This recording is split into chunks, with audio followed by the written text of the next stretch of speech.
I was actually in LA last week. I didn't get a chance to go to the store, but I have been into the one in San Francisco though. To the new one? The old one. It had The old one. Yeah. The new one is 14 times as large. Is it for real? Yeah, Damn. it's monstrous. It's an old TJ Maxx department store. So California real estate, man, you must be dying over there. Well, hey, I don't pay for it.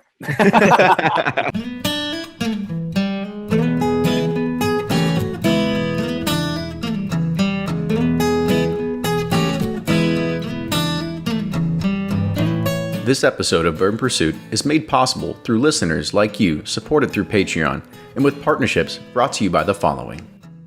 If you want the perfect button-down shirt that fits right and doesn't look cheap, then you need to visit Leadberry. Leadberry offers high-quality apparel with easy returns and top-notch customer service. Visit leadberry.com/bourbon, LEDBURY.com/bourbon, and use coupon code BOURBON at checkout to get 20% off your first order.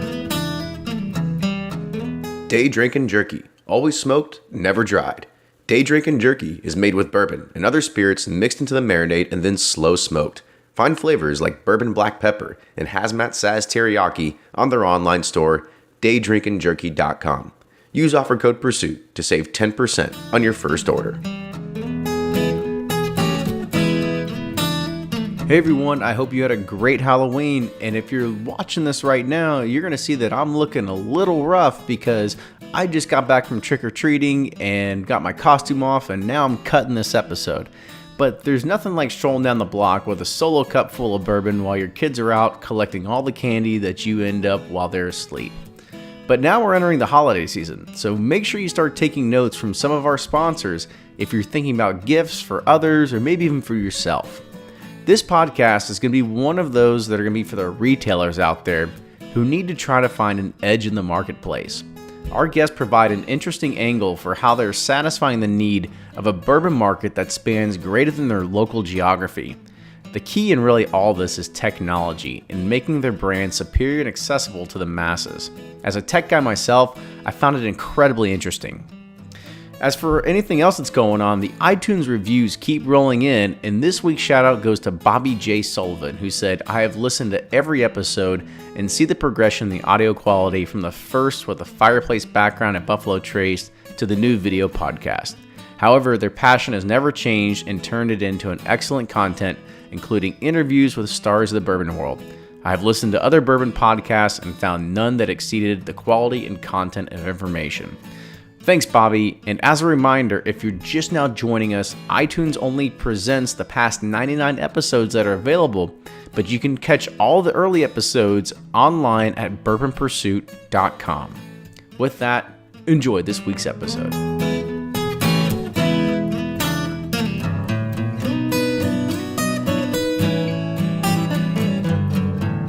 Welcome back to the episode of the Bourbon Pursuit Podcast, the official podcast of bourbon, the number one podcast of bourbon. Today is a special episode. Kenny here. Ryan's not here. I'm going solo again.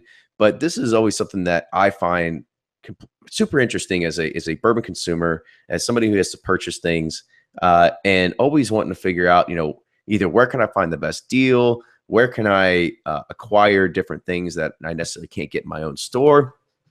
And I put out a few emails, and I wanted to figure out, who could I have on the show that would be able to talk about this? Because there's been a lot of people that put in social suggestions, and they said, let's get some more retailers on the store. And I said, all right, well, I know I'm on a few emailing lists for these different stores, so I'm sure one of these guys would love to come on and talk about, their store, how they run things, the advantages that they have over maybe some other states and everything like that. So with that, I want to introduce the proprietor, the owner, the guy that runs the shop. He said he also cleans the toilets there.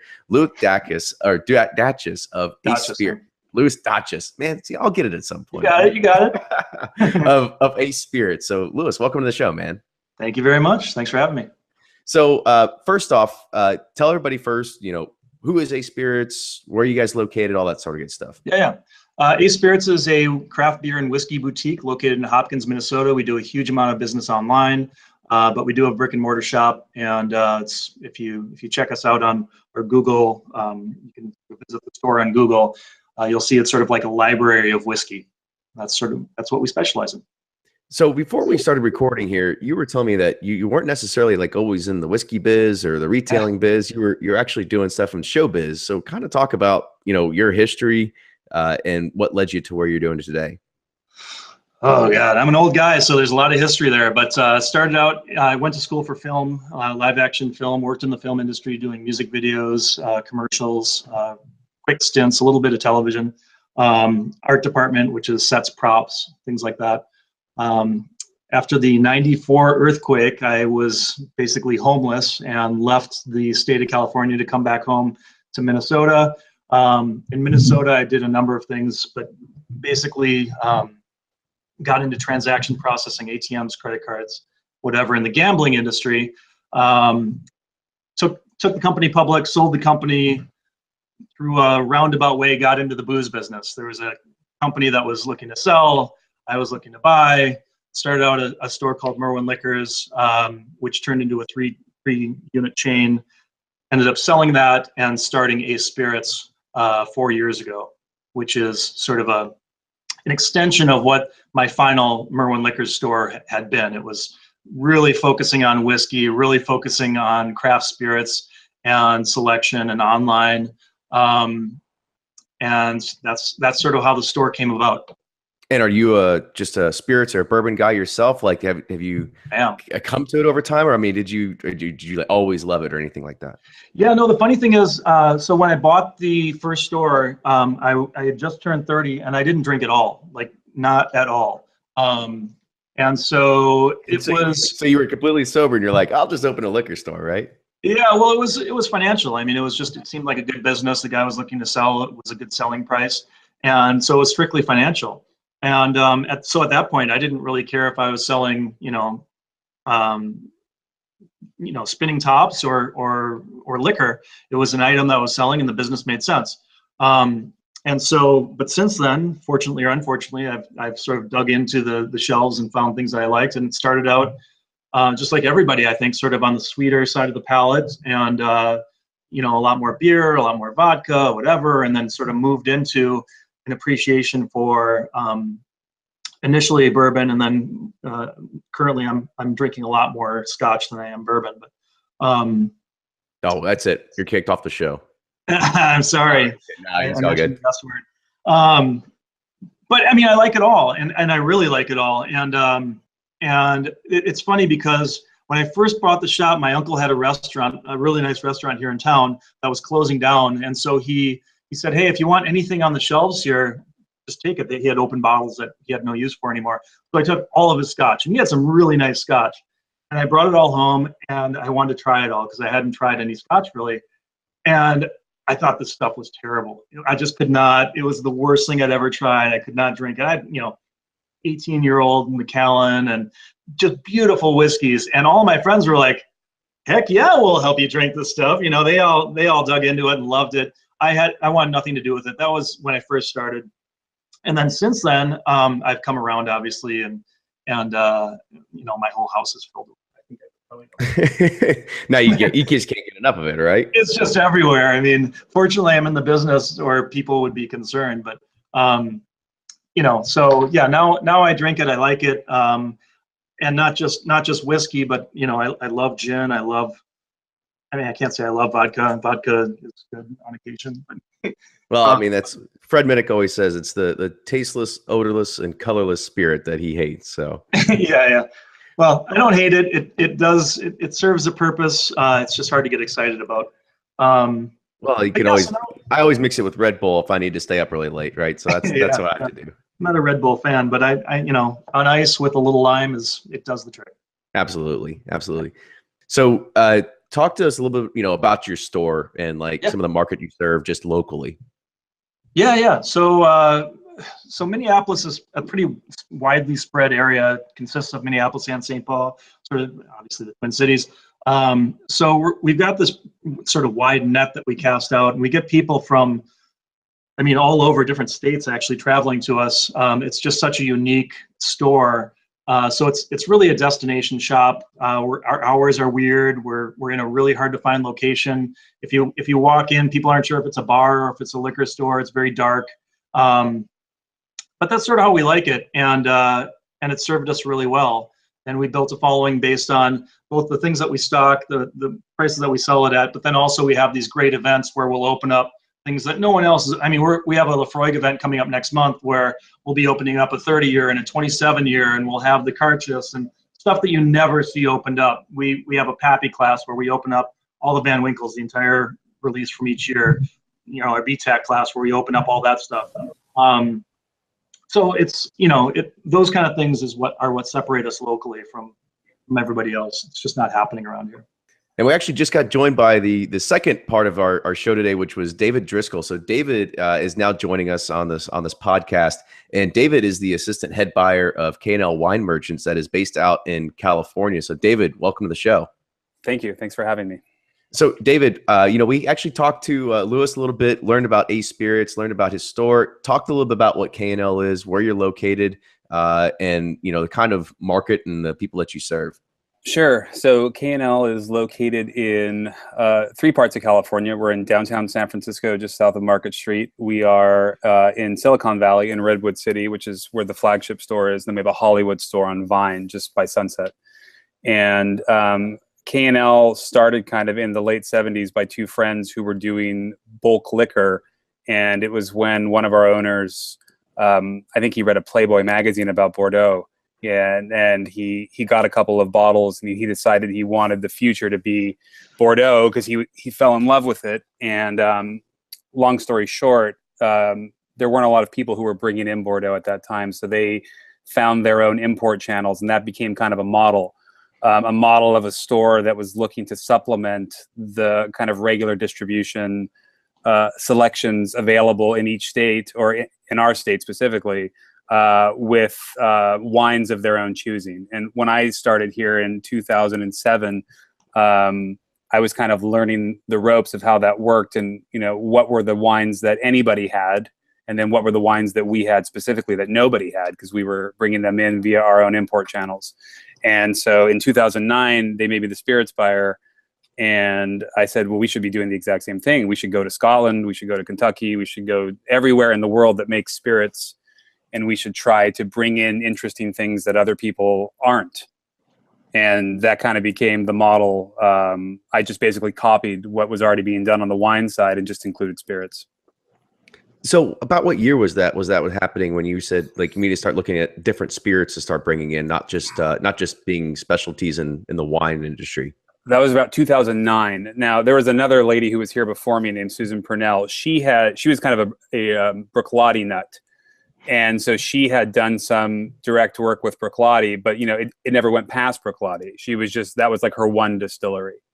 And so I said, well, we could do exactly what you did here, but apply it to every distillery and apply it to as many producers as we think we can handle. And that's kind of where it went. So that was about maybe 8 years ago. So I want you each to kind of talk about this, and how have you seen the bourbon market? Now, Lewis, I'll let you go first. Like, how have you seen the bourbon market really been affected in your area? I mean, has the interest grown a lot just locally around there? And, you know, what's the good and the bad with that? No question, it's exploded. You know, the good with it is there's a lot of curious people, and they're drinking a lot of different things. There are also a lot of curious people looking for the same things, and the frustration, you know, continues with the same allocated items that, you know, no one can get. And, you know, there are a lot, I guess the good and the bad is that there are a lot of whiskeys that are being released that are very, very good. And then there's a whole lot more that are being released that aren't very good. And just sort of capitalizing on the popularity of the spirit. And it's difficult these days to find out, you know, what's what, unless you try it, and unless you, I mean, the label doesn't necessarily belie a good whiskey. The pedigree doesn't necessarily belie a good whiskey. The age statements are going away, so it's, you know, can't really rely on that anymore. So I think that's the challenge of it. Right. There's tons more interest in the category, obviously. I mean, you can see it growing at a national level, and locally it's no different. And David, you know, same kind of question to you. And is it getting harder to find just everyday whiskeys to keep on the shelf? Oh, it's funny. I had an email discussion with a customer earlier today about this. There's no real difficulty in finding values because the same values are always there. The problem has to do with how do you expand your customer base when all of your new customers are all looking for the same thing, and you don't have more bottles of Buffalo Trace Antique Collection to sell them. You have fewer. Because not only do you have more customers who want them, you have more retailers who have opened up shop, or you have bars and restaurants who didn't even know what those things were, and now they want their share of the pie. So there's still the exact same amount of bottles that are allocated for California. It's just that now they're being split between 500 retailers instead of 50, which means that my allocation gets cut into a tenth, but yet I have 5 times the amount of people who want a smaller allocation of bottles. And they're telling me that the only way that they're going to continue to frequent my shop is if I can show them that, I can reward their loyalty, so to speak. And it's impossible. There's just no way to do it. There's no way that you can give everybody who wants a bottle of rare whiskey a bottle of rare whiskey. And so you have to find creative ways to provide customer service or show customers that their business is valued, that goes outside of just allocated whiskey. And I guess that's another good question. So, Lewis, have you seen, as David said, not just the retailers or more retailers popping up, but also restaurants being able to like take away some of that allocation? Because I know that I've got a lot of family in Ohio. You can see all kinds of people that talk about it on forums, and they say Ohio is a wasteland of bourbon because nothing ever hits retail. Everything goes to the restaurants themselves. I mean, is that something that you see pretty regularly as well? No question. Fortunately, because we're a new company, we're only about 4 years old. I was able to make policies on those items based on my experience in the past. And so we just, if people are asking for these, we have a very clear-cut policy on how to handle these things that doesn't allow for wiggle room and doesn't allow for, it's as fair as I can make it. And we open up bottles and we do things that, to try to get people involved. But yeah, I mean, it's exactly what was just talked about. The allocations are less. There's more people looking for it. There's liquor stores that are, hey, I don't even know what this stuff is, but my customers are asking for this. And, sometimes they get it, sometimes they don't. But in the meantime, every once in a while, they'll get a small allocation, and then next year they want it again. And it just gets tougher and tougher.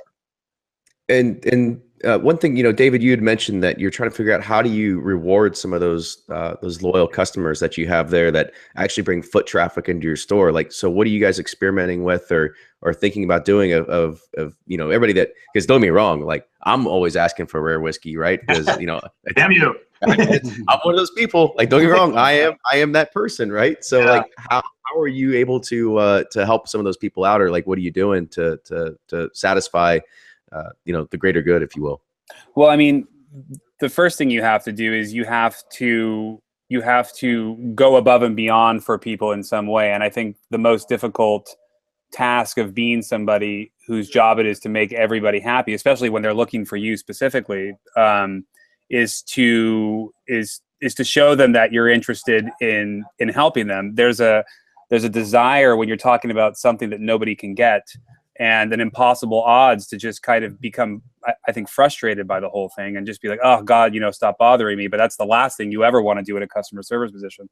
So, I mean, it could be, hey, I can't get you a stag, but I have this great new barrel of Four Roses coming in. I don't have a lot of it, but it's our own private cask. It's also high in proof. I think it's great. I can put that aside for you. I can lead them towards things that are off the beaten path. I can invite them to tastings. I can do an event in the store. Sometimes I'll work locally with Hardwater, which is a big bourbon bar in downtown San Francisco on the Embarcadero. I'm friends with Charles Fan, who owns that. Eric Atkins, who's their director. We will sometimes divert our allocations to Hardwater and have them opened at the bar, so that rather than one guy just taking it all for himself, 25 different guys can get an ounce out of that, and at least wet their whistle if they can't obtain the bottle themselves. So, I mean, it comes down to whatever you're willing to do and how much work you're willing to put in. But going back to the on-premise argument, if you're a brand owner, you're going to get a lot more out of one bottle going to a bar than you are out of one bottle going to a retailer, because that one bottle is going to go to one guy who may or may not keep it, who may throw it on eBay or some other flipping site and then just keep flipping it. Whereas when you know that you sell a bottle to an on-premise account, which is a bar or restaurant, you have a shot of, possibly 20 or more people getting a taste of that bourbon. And so you can connect with a larger number of consumers than you would via a retailer. And I think that's to our disadvantage today. It's an interesting take, and I don't want to get into the whole flipping scenario because I'm sure we could say that for a whole other episode, right? So there is one thing of the real reason why I asked you guys to come on is because Ace and K&L are very prominent names. You have very good marketing that goes behind it, and most of that is because you have a great online presence. So what kind of advantage do you think having an online presence really gives you in being a retailer? And whoever wants to go first can take that one. Go ahead, Louis. I just talked. So I think for us, it's critical, not just for whiskey, but for really everything that we sell. From a business standpoint, just having your portfolio online is huge. Every single day we have people coming in saying, hey, I was looking for X, and you're the first one that popped up on Google. You're the only place I can find this stuff. And perhaps we are the only place that sells it. Perhaps 6 other shops in the area sell it, but you'd never know unless you called around to each one and found out. I'm not sure. But a lot of the stuff is pretty niche-y, so I would guess that if there are others that sell it, you'd have to make a lot of calls. So for us, just having those items available online and having the Google bots working at it is huge for us. And it's a huge part of our business, whether it's online or in store, is having people, giving people access to our catalog, what we have, and the prices is huge. Yeah, and David, I kind of want you to take that a little bit at that too, because I think in regards of what you all do, it's very unique. Because here being in Kentucky, like there is no online access to catalog. You have no idea what anybody ever gets in, or what they're selling, or what's on the shelves. So it's up to you to call or go, and and you have to go to 9 stores if you want to try to find something you want, right? So what, David, in your opinion, having that catalog online, being able to sell liquor online, like how has that really been a huge impact or an advantage in your business model? Well, obviously everything's moving online, so you can either get on board or you can not.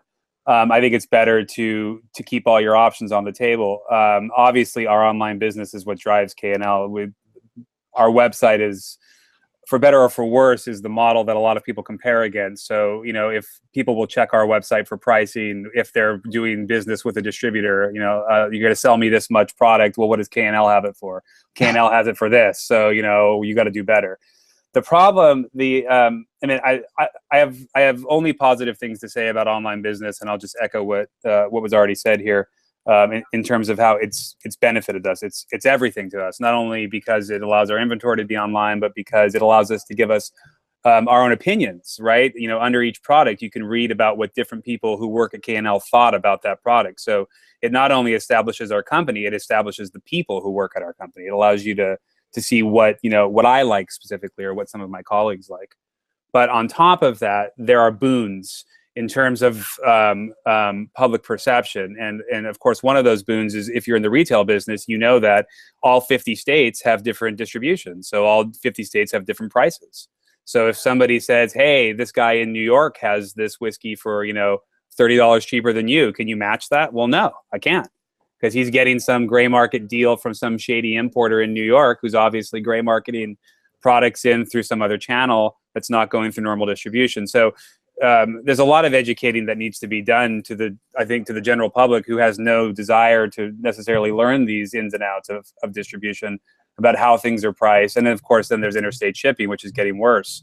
It's getting harder and harder for retailers to ship. So, it's nice to have online pricing and to know what's available, but it also, I think it creates a lot of frustration when I get a phone call probably 10 times a day from somebody saying, hey, I want to get this new whiskey. Okay, great. Okay, well, I'm in Michigan. I was like, well, I'm not shipping you any whiskey because the state of Michigan will not allow me to. Right. So it obviously creates a lot of business, but it also, I think, it frustrates a lot of people with its barriers. Absolutely. And so, on the flip side of that, shipping is You know, it's tough because it is between state to state. There are rules that say like who you can ship to and who you can't ship to. However, how has shipping changed your business model in being able to reach a greater consumer, a greater audience that's out there? Sorry, I'll just touch on this quickly. For K&L, it's everything, especially in-state. You know, out-of-state is trickier, but if you can reach a customer who lives 100 miles away from you, I mean, it's huge, obviously. Yeah, and the same is true for us. We, you know, our model is based on shipping. So Yeah, so I mean that's definitely how you can get, you know, especially, you know, when you have a well-known name to it and you're able to get it out and get to more hands. Then I think that also, you know, it makes a more prominent name for yourself. It's almost like free advertising, if you will, if you're able to just get your name across the country versus some no-name store that's maybe in the middle of Atlanta or anywhere else, right? So it's definitely hard to be able to do that. So it's hardly free advertising, but it is advertising. Okay, yeah, it's Yes, true. true. Fees. Yeah. So, you know, we actually, you know, before we started talking about this, you know, Lewis and I were talking about barrel picks, right? He's getting ready to do a maker's pick. He's done plenty of knob picks. I know K&L has done lots of picks. You've done lots of things, Weller 107, all those kind of things before. So the one thing that I want to kind of talk about this is, you know, do you see some of these barrel picks like making its way out of your store and out of state? And do you think, you know, how's that helping business at all? I mean, you're going to live and die by the barrel pick at some point. The problem with barrel picks, I mean, everything is great about barrel picks. We already know all the positive things. It's a way for people to try things outside the normal, off the beaten path, things that are cast strength, things that they normally wouldn't get to try, various recipes of Four Roses, blah, blah, blah. The problem with barrel picks is that you, I think, create a consumer that only wants barrel picks. And then you lose kind of track of the norm. I mean, I think that's the biggest challenge that the spirits industry is going to face over the next 5 to 10 years, is that they've been convincing everybody to spend the extra money on the limited edition or the single barrel or the rare pick or the one-time only pick or the once-in-a-lifetime whiskey. You know, what does that do for Four Roses Yellow Label? What does that do for regular Buffalo Trace? What does that do for, you know, Jim Beam White Label? Is anybody still going to want to drink those things if they're told that if they wait for the rare or limited single barrel pick, that's the better move? And as long as you have an interested audience for both, I think it's great. If there's people who only want single barrel picks and, you know, regular everyday brands, I don't have any complaints. I just find that the more that I do single barrel picks, the more that I end up getting meta into you know, what it is people are looking for. It's hard enough just to get a barrel anymore. You know, with the way that, again, going back to our conversation about allocations, there's just more people who want barrels, so there's fewer barrels for these distilleries to give us. In fact, they're shutting down the programs in right. many cases. Right. It's just too much to manage. So it's almost a victim of its own success, as Lewis was just kind of pointing out. Yeah, absolutely. And you know, Lewis, I'll put this question to you because, you know, you guys all, I mean, all of you, both of you do barrel picks, and don't get me wrong, like stuff's always going to trickle out and it's going to make itself out of state. People are going to get their hands on them. But, you know, do you think that hasn't, especially if you put your barrel picks to be able to be bought online by the greater masses that are out there? And we all know that, you know, if you get an antique 107 barrel, like it's going to be gone in, you know, less than a maybe an hour. Right. So right. How do you think that impacts like your local business people, the people that have the foot traffic into the store or anything like that? Do you think they're kind of like, you know, like, oh, screw these guys, man. Like everything's getting shipped out of these, you know, they just want the money in their pockets. They don't care about their local customers or anything like that. You know, how do you feel about that? Well, first of all, we don't get Weller 107 barrel picks, David. Thank you. We don't get any Sazerac barrel picks, unfortunately.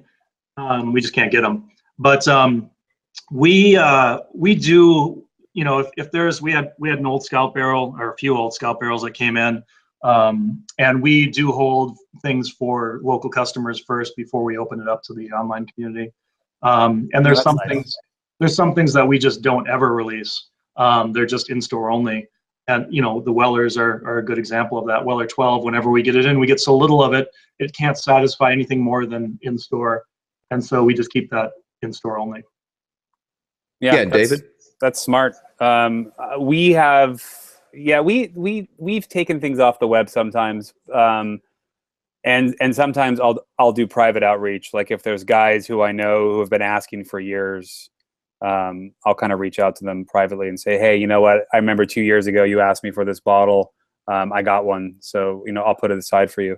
That's one way to deal with it. As far as your question in terms of it being frustrating, I think few people know more than I do what it's like to take criticism from a lot of people who are just frustrated about everything that you're doing, because the more attention that you drive to whiskey, the more people get mad when that attention takes away from their experience. So if they're used to being able to walk in and get Weller 107 and now they can't get it because we've been telling everybody to get Weller 107, that makes some people angry.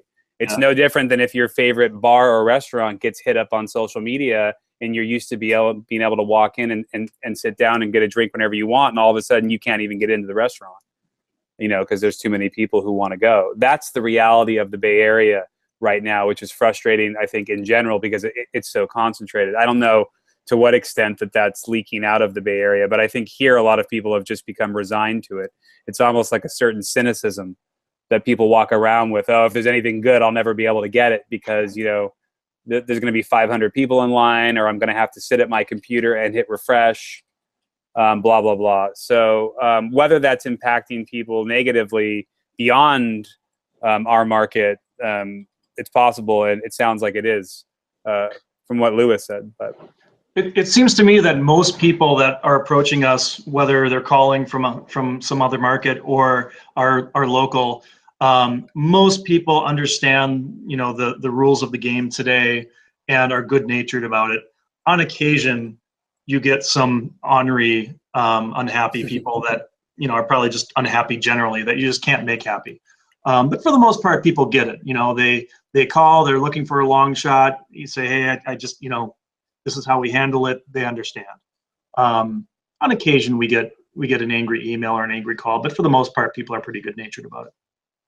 I would say that's 100% true, especially over the last few years. I mean, in 2012, it was like people were losing their minds. Yeah, no question.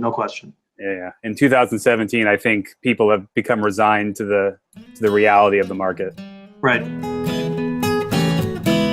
This episode of Bourbon Pursuit is made possible through listeners like you, supported through Patreon, and with partnerships brought to you by the following. Flaviar, an online club for spirits enthusiasts founded with the purpose of helping people discover new spirits. They've compiled an amazing collection of over 15,000 bottles. Members of their club get to enjoy 5 main benefits.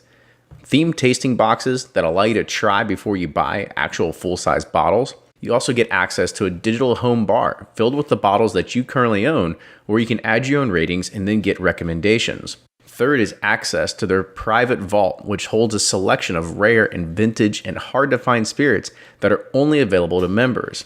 Fourth is exclusive Flaviar private bottlings, which, as you know, we talk about private selections all the time on the podcast.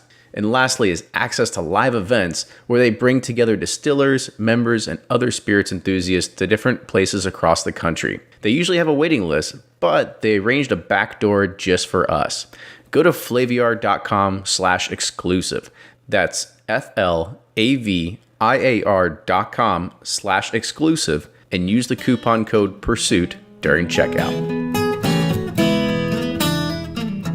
If you're like me, finding the perfect button-down shirt that fits right, isn't baggy, and doesn't look cheap, it's a real challenge. And I don't want the same clothes every other guy's wearing. I want to look good and stand apart without standing out. And I still need to look professional and polished for work. When I have an important meeting or just want to look my best, wearing a great fitting, high quality shirt makes me feel more confident. And that's why I'm glad I found out about Leadberry.com. Leadberry offers premium fabric on all their shirts, sport coats, pants, sweaters, and ties. Their customer service is more like a consultation with premium assistance where you get to talk to a real person right away. They have over 1,000 5-star reviews, but really, I could go on and on. Take it from me. I've ordered from Leadberry, and they are really some of the best shirts that I own in my closet. Visit leadberry.com, LEDBURY.com/bourbon today, and use coupon code BOURBON at checkout to get 20% off your first order. Drinkin Jerky came to life when a passion for making smoked jerky and a love for fine bourbon united. It was an obvious marriage, and the proof was in the results. Word about their amazing small batch jerky got around from friend to friend, catching on like a prairie wildfire. Drinkin Jerky is made with bourbon and other spirits mixed into the marinade and then slow smoked with hickory wood, infusing the meat with natural seasoning and smokiness to add a punch of flavor that is beyond comparison or replication. With options like beef jerky, beef sticks, and turkey sticks, with an impressive lineup of flavors such as bourbon black pepper, rime lum sriracha, and hazmat saz teriyaki, Drinkin Jerky will keep your taste buds happy for days. They even have a monthly subscription service. You can find them on Facebook and shop their online store at daydrinkinjerky.com. Use offer code PURSUIT to save 10% on your first order.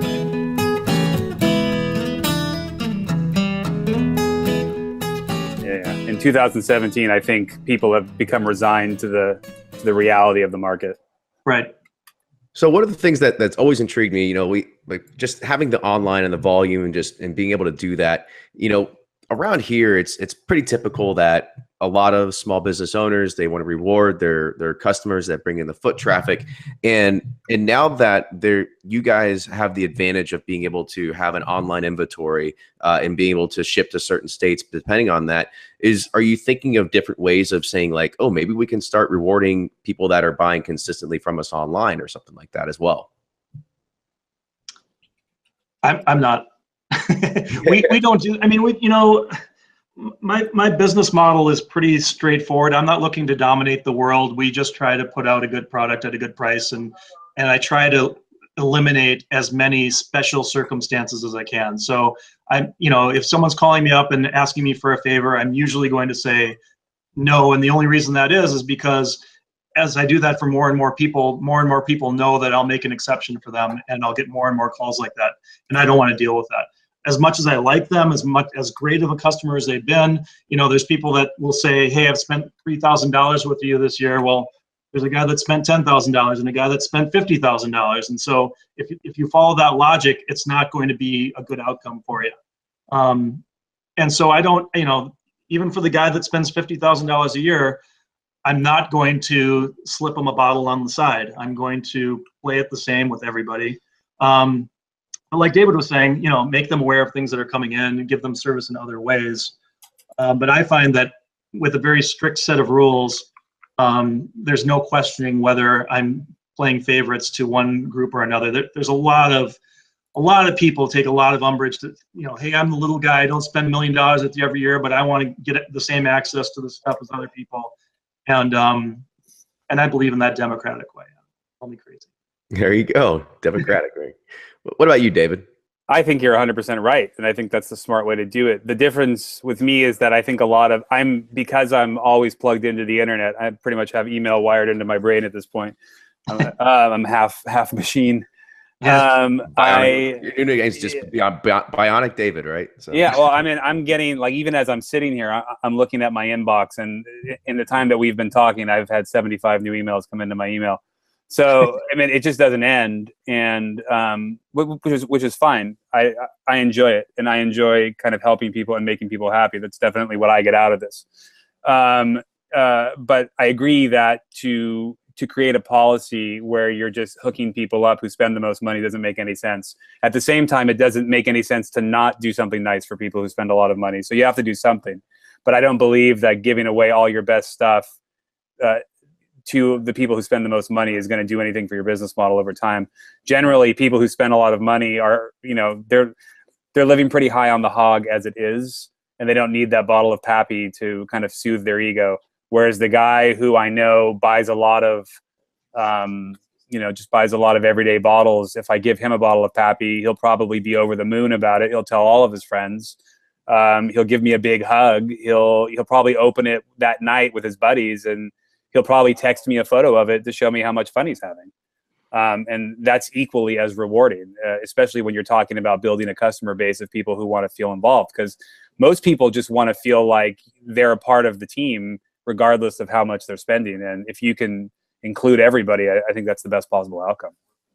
That's a really good kind of good take on it, because I've got a buddy that lives in Dallas and he goes to Specs, and it doesn't matter how many points he gets racked up at Specs. There's nothing he's ever going to get, because he's told me that the only people that pull anything out of there are the ones that are like the party planners, or the ones that have the company credit card that go and they buy thousands and thousands and thousands of dollars worth of booze every single month. And so those are the ones that always get the, cash in their points for those allocated bottles. Right. So That's pretty common. Yeah, so he's pretty upset with the policy that even Specs takes on it, only because of he doesn't get a chance, because these are definitely the people that they have the business of being able to do it, and they don't necessarily care to even have it. They just gift it to somebody or do something else with it, right? Right. Well, but that's the way that the industry works too. And if anybody, hopefully people out there listening kind of understand that Lewis and I get Pappy allocations based on how much Reign vodka we buy, and how much Buffalo Trace we buy, and how much Southern Comfort now that we're going to buy. How much you buy from any brand determines your allocation. So it's definitely pay to play on the allocation side. So there's a lot of stores that will just turn that pay to play over to the retail side. It just makes sense, because that's exactly how it's handled behind the scenes. Right. It's definitely not like you're a more prestigious store, so we're going to give you twice the amount of Buffalo Trace Antique Collection. It has nothing to do with that. It's all dollars and cents.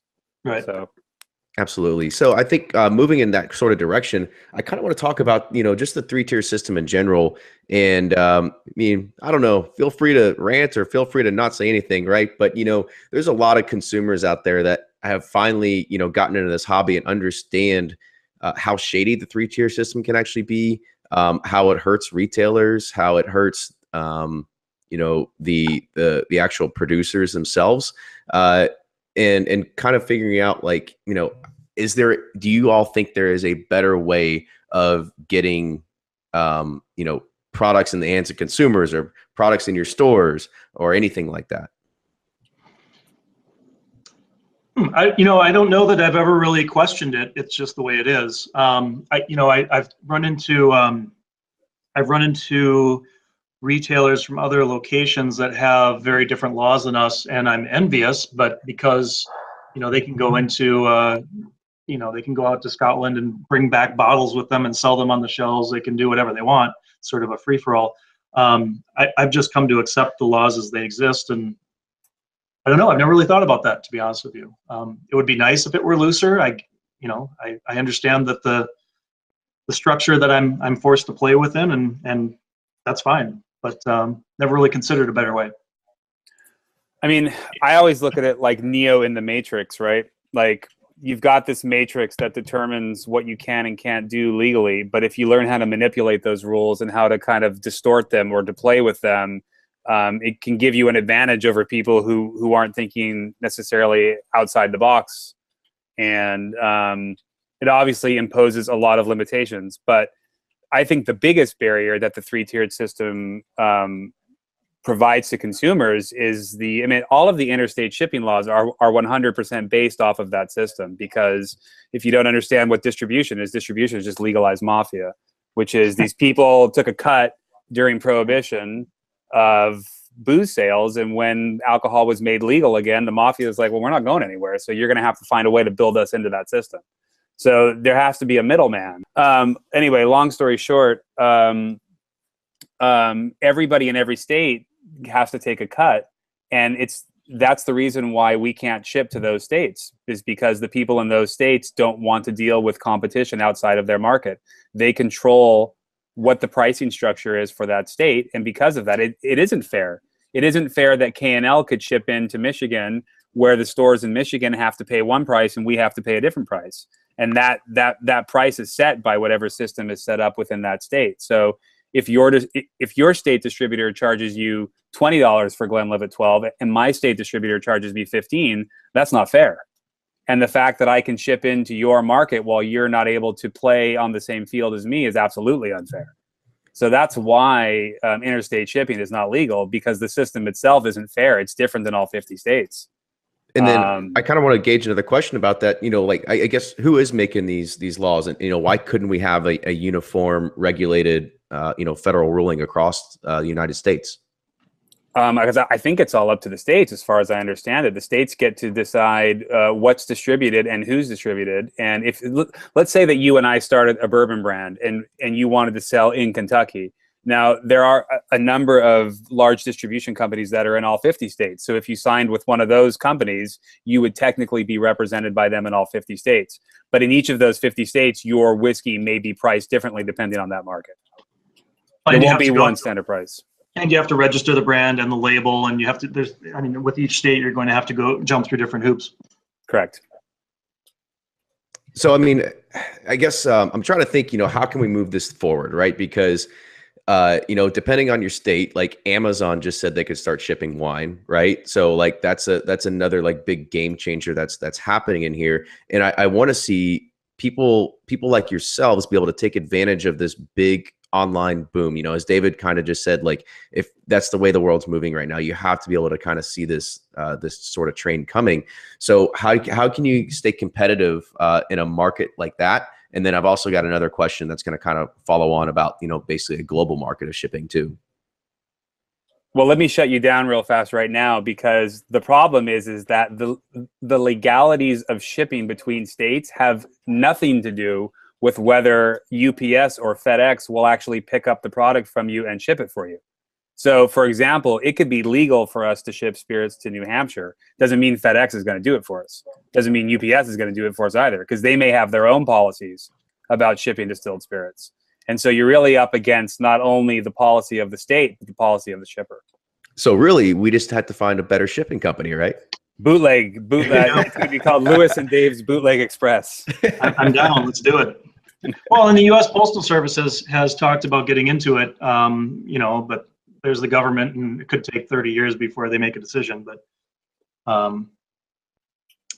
they need to make some money too. Yeah, I'm not optimistic. Let's put it that way. It'd probably break everything anyway. So yeah, I'm absolutely pessimistic, and I'm looking for ways to kind of bolster our sales without relying on out-of-state shipping, just because I find that you end up building customers and building sales that any day can be taken away from you and can just be removed instantly. So it's already happened to us. It's happened to a number of other retailers. I'm sure you guys know of other kind of Midland retailers who one day could ship and the next day couldn't, and it all has to do with that. Yep. And then, so this kind of goes in, this is actually a question that somebody else asked. And, this kind of goes into, thinking across the, just outside the US, we're talking global borders here, because he said an example, a malt like Spring Baked 21, 700 ml, a Masters of Malt retails around 220-ish. Even if I bought that one bottle, paid $40 for shipping on the one bottle, it's actually still cheaper than purchasing the 750 ml US version for almost 400. So it's almost like you have this other kind of global demand that if people are smart enough, they could get around it and they wouldn't actually have to shop at your store. So it's another kind of thing where I think the laws and the three-tier system are kind of putting you all at a big disadvantage as well. Yeah, I mean, that's true. The problem is that shipping that 700 milliliter bottle in from the UK is absolutely illegal. And so what will happen is, if more people start doing that, just like more retailers in the United States started shipping alcohol, now they're cracking down as a result of that increased business. So if all of a sudden thousands of people start buying wine from overseas and shipping in 700 milliliter bottles, expect that passageway to be chopped off as well. So basically, the more people you tell about this, the more likely that it's going to come to an end sooner. All right, never mind. This is getting cut out. No, I'm just kidding.